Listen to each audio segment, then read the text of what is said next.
Aldo, buen día, ¿cómo te va? Muy bien, un gusto estar charlando con ustedes.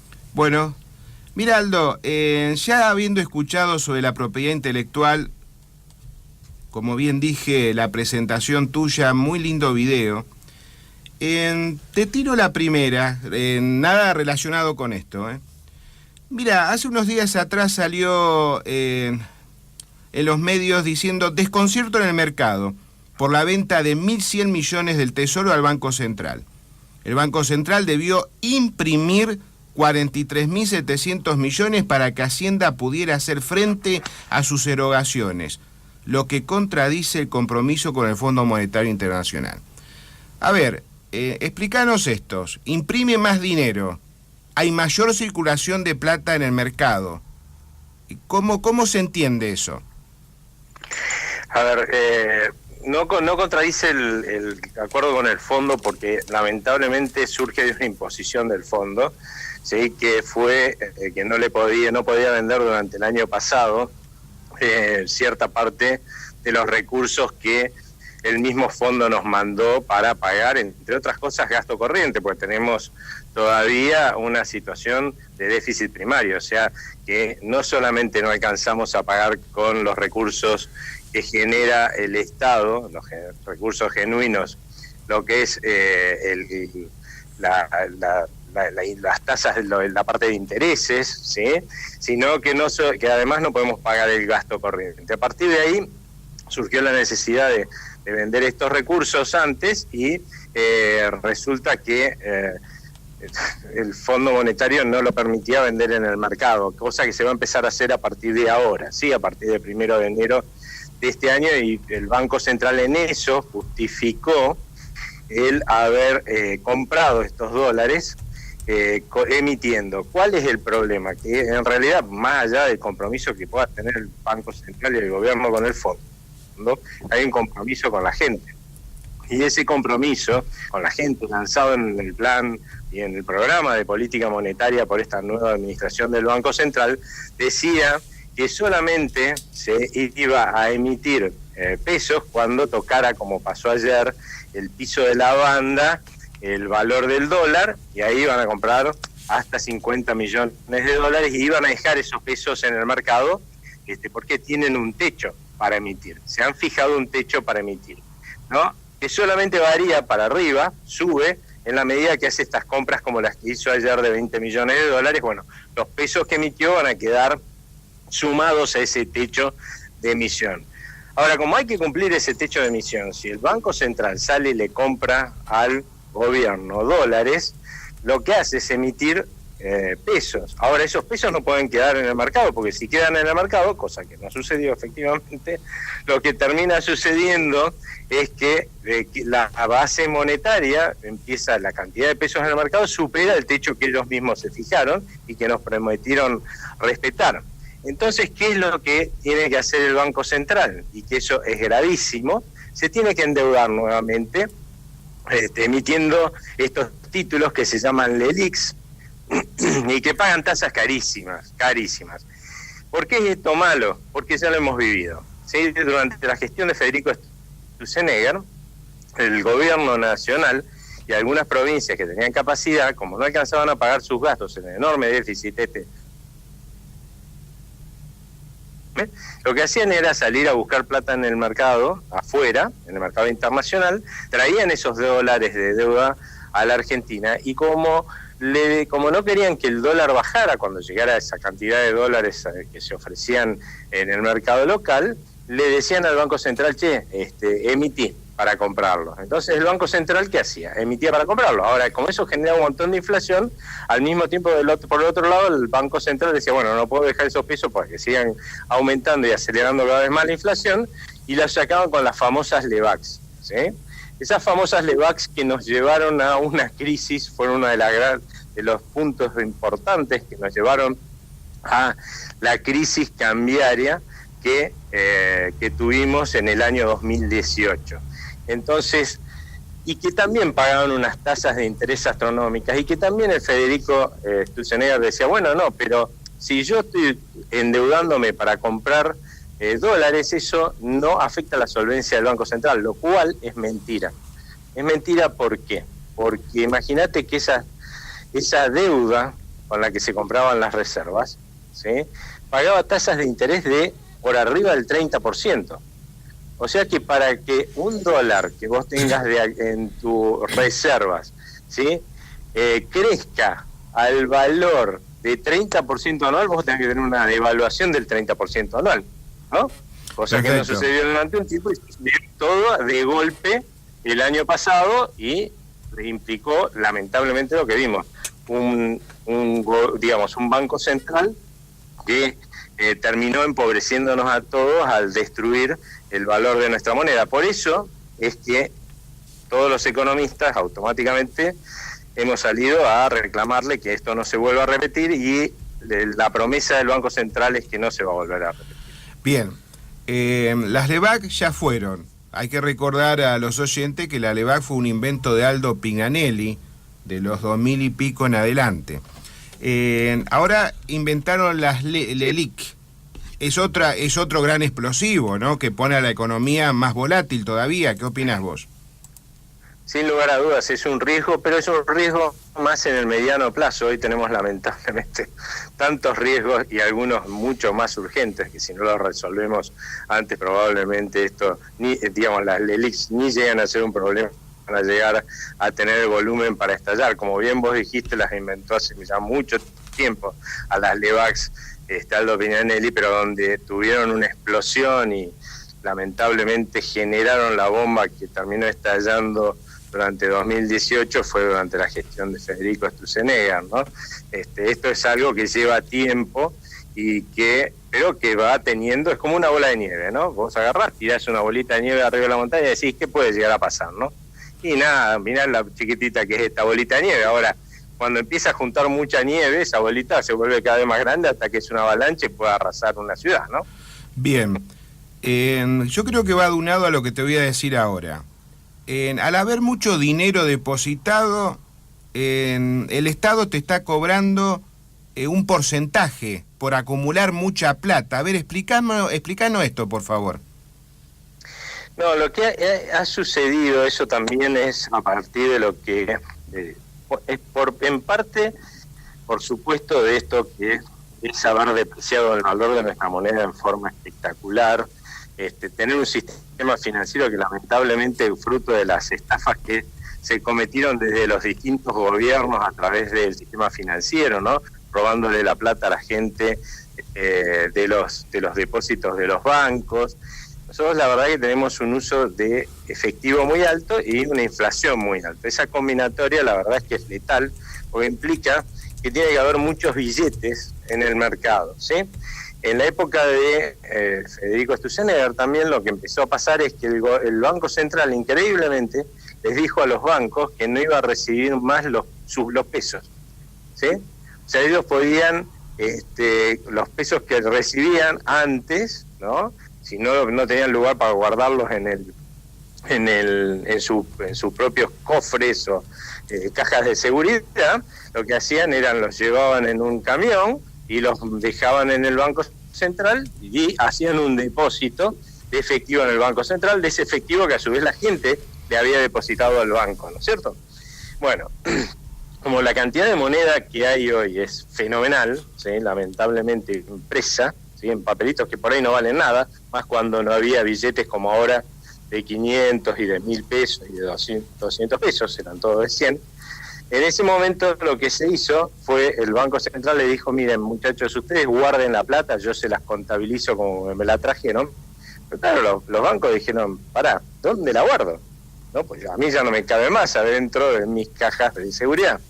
Entonces, ¿qué tuvieron que salir a hacer? A contratar depósitos con unos sistemas de seguridad fenomenales. Imagínate que vos sos responsable por esa plata, ¿no es cierto? Para que no te la roben. Con lo cual los bancos han tenido que asumir costos por algo que no les corresponde, porque esos costos les corresponde asumirlo al Banco Central. Que ya es una cosa rara que un Banco Central no reciba la propia moneda, ¿no es cierto? Pero bueno, dejemos eso ahí porque bueno, realmente es raro, ¿no? Pero es por este motivo, no por otro, por el momento, por lo menos. Y entonces los bancos le han empezado a cobrar a las empresas que les depositan mucho efectivo, una tasa, creo que es de alrededor de un 1% del monto total, porque a ellos realmente no les conviene recibir ese efectivo, ¿no? Porque después no saben qué hacer, no se lo pueden dar al Banco Central. Y estas empresas que usan efectivo se han empezado que reciben y tienen que depositar efectivo, se han empezado a quejar. Fundamentalmente son las empresas, por supuesto, que cobran servicios públicos, ¿no? Y lo que están intentando, lo cual es una aberración, es que primero intentaron que el Banco Central obligue a los bancos a cobrar ese 1% a la empresa de servicios en vez de cobrarles a ellos. Bueno, ¿por qué? Ahí me estás dando pie para ahora hacerte otra pregunta. Dale, seguí. Sí, porque claramente cuando yo negocio, ¿sí? Yo empresa de servicios, negocio, ¿sí? O busco que me hagan ofertas en el mercado, las empresas de cobranza, ellas tienen que meter en su costo todos los costos que asumen, o sea, también el costo de depositar pesos en los bancos y que el banco te cobre un 1%, ¿sí? Y participar de esa compulsa y ofrecer el menor precio. Y yo como banco, o como quiero decir, como empresa de servicio, voy a comprar o voy a tomar a la empresa de cobranza que me cobre menos. O sea que eso es algo que se debería resolver en ese mercado y no imponerse quién lo paga desde el Banco Central, lo cual hubiera sido un horror y gracias a Dios el Banco Central no lo ha hecho y debe ser por eso que me comentabas vos hace un rato que se está pensando pasarle este cobro, ¿no? O sea, cobrarle este 1% a la gente que a su vez pague en efectivo, ¿no? Lo cual ya es un problema de vuelta entre la empresa de cobranza y su cliente. Hay que ver si el cliente le va a querer pagar más porque está pagando en efectivo, ¿no? Bueno, claro. Nos estamos refiriendo a la empresa, por ejemplo, las dos más grandes del país, que es Rapipago y Pago Fácil, que ya están preparando el terreno en los medios, ya se están divulgando, ¿no? De que los próximos pagos de las tarifas de servicio de energía eléctrica, gas, teléfono, etcétera, se le va a aplicar, ¿no? El 1%, porque como el banco le está cobrando ese 1%, ahora lo va a tener que pagar, ¿no? Cualquier vecino de buena fe para pagar los vencimientos de gas, teléfono, energía eléctrica y otras cosas más. Pregunto, esto es ilegal, no corresponde hacerlo. La verdad es que de la misma forma que era ilegal meterse en la negociación entre las empresas de servicios públicos y las empresas de cobranza, imponiéndole el pago a las empresas de servicio, un pago que, como te dije, tiene que estar dentro de los costos de la empresa de cobranza, la verdad es que también sería ilegal meterse en esta negociación. De última, yo buscaría otra forma. Suponete que yo soy un usuario de alguna empresa de cobranza, ¿no? O sea, voy y pago mis boletas en una empresa de cobranza y mañana llego y me dicen, mira, si va a pagar con efectivo, tiene que pagar un 1% más, ¿sí? Que si paga con medios electrónicos. Y bueno, en ese momento yo decidiré si pago con medio electrónico o con efectivo o me voy directamente porque quiero pagar con efectivo y pago en otro lado con efectivo, ¿sí? Yo creo que decir que eso es ilegal no lo es. Ahora que la gente tendrá que decidir si sigue tomando los servicios de esta empresa y después la empresa tendrá que sacar cálculo a ver si realmente le fue negocio, porque por ahí te dejas de recibir clientes y te va mal, ¿no es cierto? Bien, mira, te agrego un bocadillo que yo ya más o menos lo estoy investigando. ¿Te acordás cuando saltaron los Panama Papers, donde Macri y sus empresas salieron, ya todo el mundo empezó a conocer las acciones y las empresas que tenían ahí en el grupo Macri en el exterior?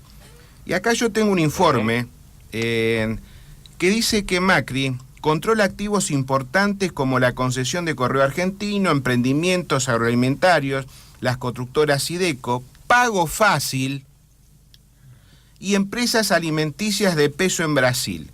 El presidente del grupo, Franco Macri, pidió la estatización de toda la deuda privada. Rapipago se vio involucrada en el escándalo Panama Paper. La firma, junto con su filial brasileña, están bajo investigación y sospechadas de cometer delitos económicos como evasión fiscal y lavado de dinero.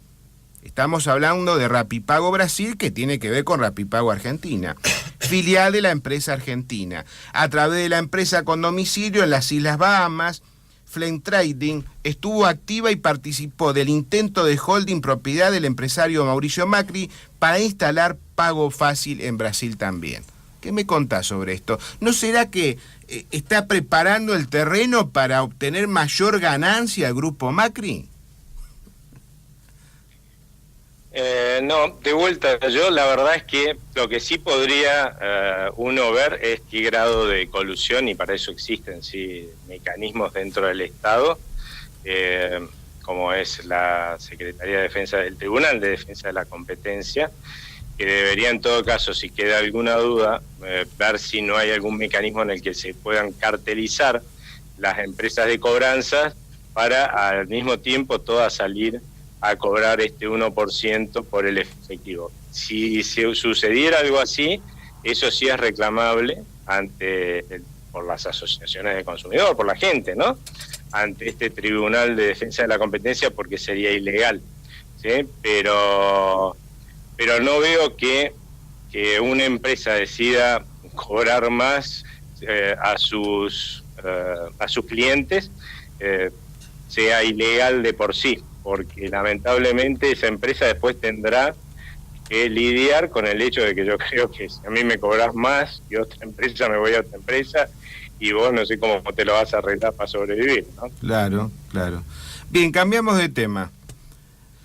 El Banco Mundial proyectó que la economía argentina caerá 1,7% en 2019. Decime, ¿qué consecuencias va a traer esto al país? Yo también coincido con el Banco Central de que no se va a cumplir los pronósticos de, primero, de leve crecimiento que estaban en el presupuesto, pero de todas formas, incluso muchos de los pronósticos que se están observando en el mercado, de que va a ser levemente negativa la caída en promedio, porque estamos hablando en promedio. Cuando uno escucha estas cifras, está bueno que la gente lo sepa, estas cifras se sacan comparando el promedio de, por ejemplo, 2019, cuando termine, ¿no?, de la producción, ¿no?, de los distintos trimestres del 2019, con el promedio del 2018. ¿Y qué pasa? Bueno, pasa que durante el 2018 la economía se despeñó de tal forma que terminó muy en el fondo del pozo, ¿sí?, a finales de año del 2018, y ese es el inicio del 2019. Con lo cual, aunque vos vayas saliendo durante el 2019, ¿sí?, si no salís lo suficientemente rápido, el promedio de 2019 probablemente no alcance a ser como el promedio del 2018. Bueno, mucha gente piensa que a lo largo de este año se va a estar creciendo, la economía va a estar todo el tiempo creciendo y quizás con más fuerza incluso en el segundo semestre que en el primer semestre. Yo creo, esa gente dice, bueno, como hemos salido a un punto muy bajo en el año 2019, igual vamos a tener un promedio con respecto al 2018 que va a ser negativo, pero chiquito. Yo lo que creo es que lamentablemente eso es un pronóstico demasiado optimista. Creo que están perdiendo de vista que este es un año electoral complicadísimo, en el cual si la gente tiene altas dudas de que Cambiemos sea reelecto y que, por ejemplo, pueda venir Cristina Fernández de Kirchner u otro candidato peronista, lo que va a hacer es empezar a fugar capitales. ¿Desde cuándo? Bueno, desde cuando empiece a consolidarse esta expectativa, pero lo que sí seguro es que, por ejemplo, durante todo este primer semestre, la gente va a ser muy cauta, ¿sí? No va a estar apostando a la Argentina, invirtiendo, ¿sí?, trayendo sus capitales. Al contrario, ¿sí?, muy probablemente siga ahorrando en activos externos. Uno de los que lo van a hacer, por ejemplo, probablemente sea la gente del campo, que venderá su muy buena cosecha en la medida que necesite pagar deudas y vivir, pero nada más, con lo cual claramente eso va a generar crecimiento, sí, en las cuentas públicas, en las cuentas nacionales, o sea, en este PBI, pero no va a empujar el resto de la economía.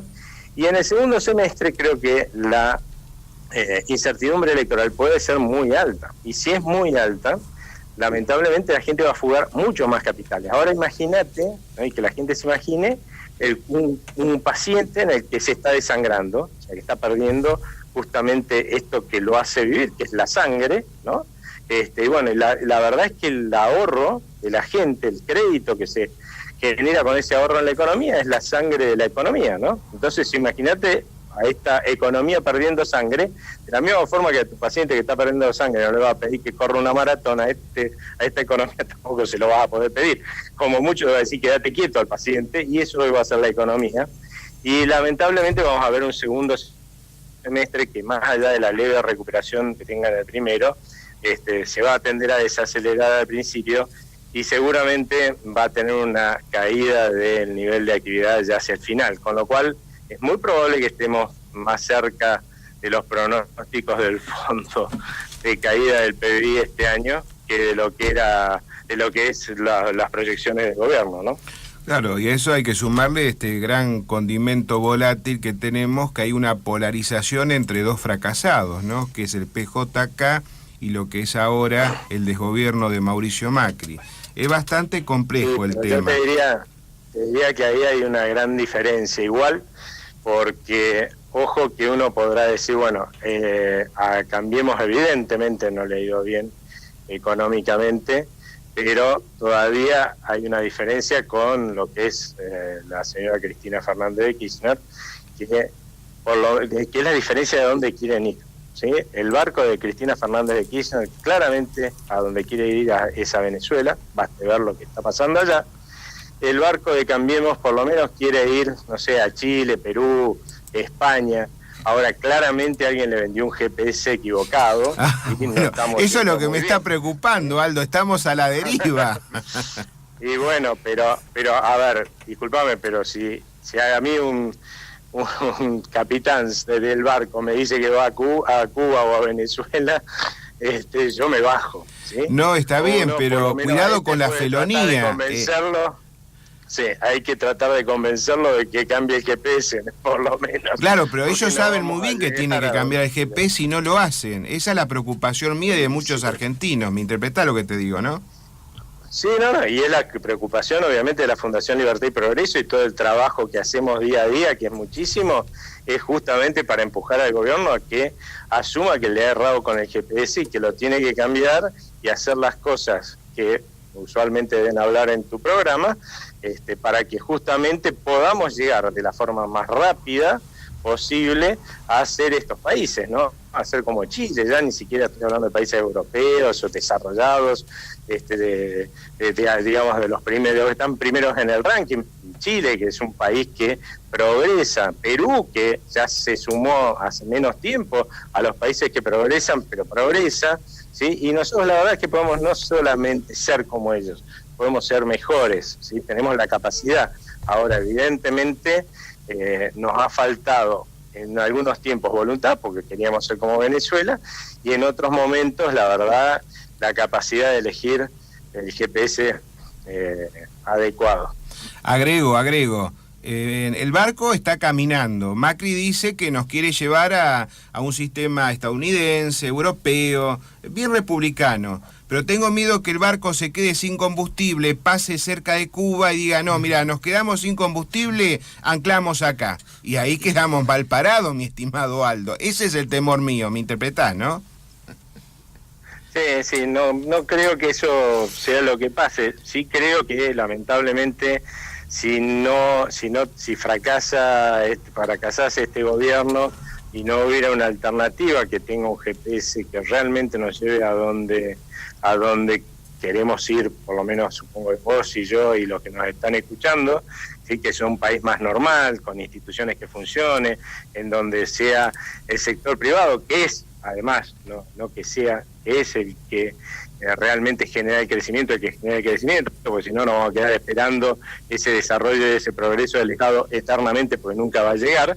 Bueno, si no existe esa alternativa, volvamos a tener un capitán que directamente enfile proa hacia Venezuela, ¿no? Así claro. que bueno, tenemos mucho trabajo hacia adelante todos, no solamente en términos, creo yo, de convencer a este gobierno de que cambie el GPS, sino además de, ya mirando un poco más a futuro, generar alternativas de políticas que realmente tengan el GPS que corresponde. Ya, vos mencionaste recién el sector privado. Acá hay una nota que salió en El Cronista. En noviembre cayó más el uso de la capacidad instalada. Se redujo el 63,3%, nivel más bajo para ese mes desde 2002. Y mostró un retroceso bastante importante frente al 69,2% de igual periodo de 2017. Vos fíjate cómo están destruyendo empresas, la cantidad de gente que está quedando sin trabajo. No, sin lugar a dudas, ese es el costo histórico que hemos pagado los argentinos por no resolver el problema. Si vos mirás los problemas que tenemos, pero concretamente uno, ¿no? Si vos mirás en los últimos 70 años, identificás cada una de las crisis económicas que hemos tenido, todas han tenido el mismo origen, ¿sí? Y ese origen es un exceso de Estado que generó una dirigencia que estaba en un gobierno y que o esa misma dirigencia o otra que heredó el problema y por ahí pensaba que había que cambiarlo, no lo hicieron, lo mantuvieron, confiaron, como creo yo, confía este gobierno increíblemente que las cosas se solucionan por milagro, no resolviéndolas, ¿sí? Y obviamente si vos tenés una familia, una empresita, un kiosco que lo recibís al borde de la quiebra, como le pasó a este gobierno con el país, ¿sí? Al borde de la quiebra porque gasta de más, ¿sí? Y no resolvés ese problema de mal gasto, sino que encima, si vos mirás lo que es el gasto total del Estado, sumando provincias, municipios y naciones, en términos de la producción de riqueza de la Argentina, comparás el 2017, cierre del 2017, y el cierre del 2015 aumentó, o sea que tendrías además una empresa, una familia, que para resolver el problema de exceso de gasto que lo estaba llevando a la quiebra, gasta más, o sea, podría esa empresa, esa familia, ese kiosco a quebrar. Bueno, eso es lo que nos está pasando. No quebramos de casualidad en el año 2018 simplemente porque apareció el Fondo Monetario Internacional, porque la verdad que argentinos y extranjeros decidimos no financiar más el despilfarro del Estado. Y ahora la pregunta es, ¿qué va a hacer la dirigencia política? Porque esto es una cuestión ya de dirigencia política, porque está en minoría el gobierno, pero también es digamos, tiene la responsabilidad primaria este gobierno de tratar de cambiar el rumbo. ¿Qué va a hacer? ¿Pausar la plata del fondo para mantener el problema o para resolverlo? Bien. Buen día, Aldo. Lucas de Face te saluda. Te vuelvo para atrás con el Buen tema día. de las LELIC, pues es un tema que realmente me preocupa. Las LEVAC se transformaron en bomba de LEVAC cuando tocaron una equivalencia de 1 billón de pesos aproximadamente. Las LELIC, ¿en qué momento se transformarían en bomba de LELIC? ¿A qué ritmo están creciendo? ¿Y se puede estimar cuándo llegarían a ser un problema? Mira, más que hablar de monto, algo que tenemos un país en el cual destruimos nuestra moneda vuelta a vuelta justamente por poner al borde de la quiebra del Banco Central. Y imagínate que cuando el Banco Central tiene que ajustar sus números y salir de la quiebra, lo que hace es depreciar esa deuda, o sea, hacer una quita en la deuda que emite. La principal deuda que emite, nos guste o no, es el peso. Por eso es que hoy nuestra moneda vale menos de la mitad de lo que valía a mediados de diciembre del 2017, o sea, destruyeron el valor de nuestra moneda.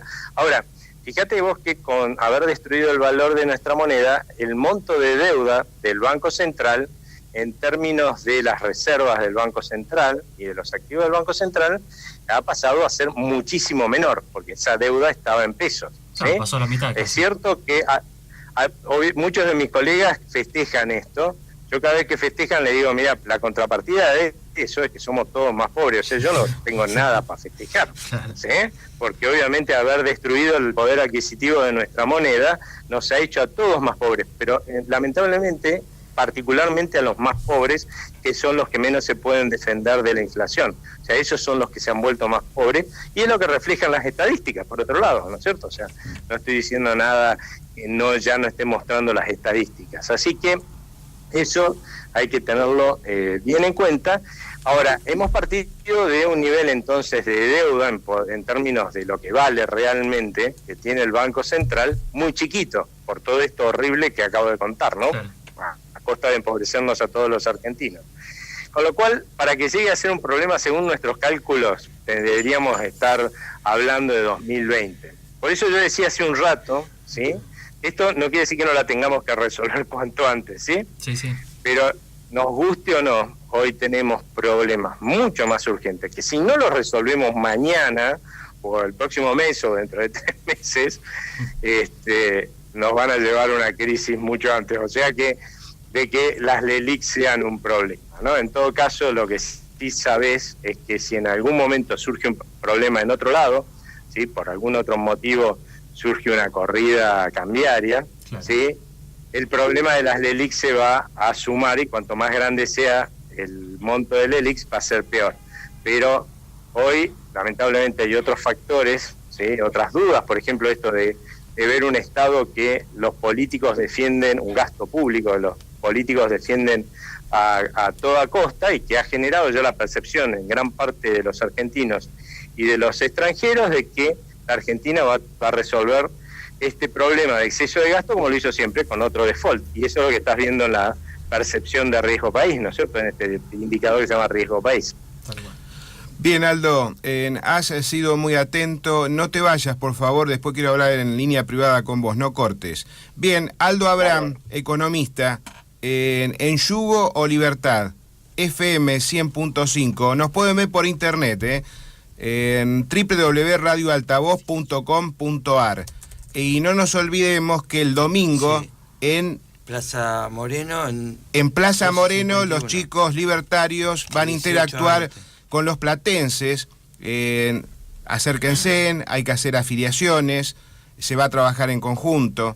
Acuérdense, el domingo, Plaza Moreno, desde las 18 hasta las 20 horas aproximadamente. Sí, exacto. ¿Mm? Bien, nos vemos el lunes. Chau, hasta la próxima. Don't let me go.